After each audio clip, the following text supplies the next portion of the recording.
কিছুর জবাব চাই আমরা, সব মনে রাখা হবে। আমরা এই দেশের জনগণকে জানাচ্ছি, আপনারা অতি শীঘ্রই নেমে আসুন, আপনাদের সন্তানদেরকে বাঁচান। আপনাদের আমাদের স্বরাষ্ট্রমন্ত্রী বলেছে আন্দোলন করছে না,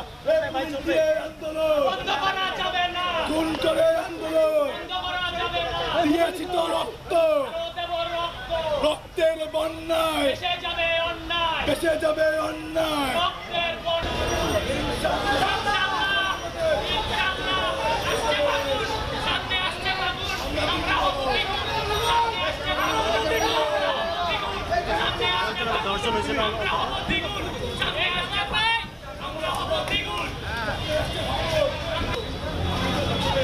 ছোট ভাই বোন আমাদের সন্তান, তাদের জন্যই আমরা আসছি এবং এটা শান্তিপূর্ণ তারা যে কর্মসূচি দেখেছে সেই কর্মসূচিতে সংহতি জানাতে আমরা এসেছি।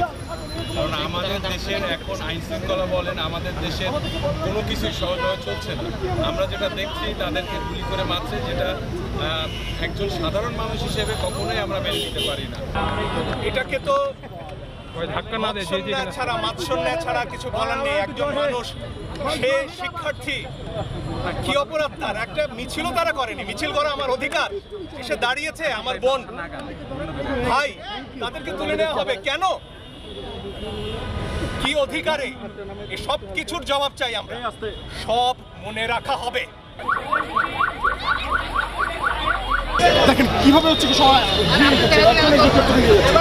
কোন ধরনের জাস্টিস, এটাই শুধু আমরা জিজ্ঞেস করতে গিয়ে এসেছি। শান্তিপূর্ণ আন্দোলনকে কি করে দেবে? দেখেন নারী শিক্ষার্থী কিন্তু গাড়ি আটকানোর চেষ্টা করছিল, শিক্ষার্থী কথা বলে গাড়ি আটকানোর চেষ্টা করছিল।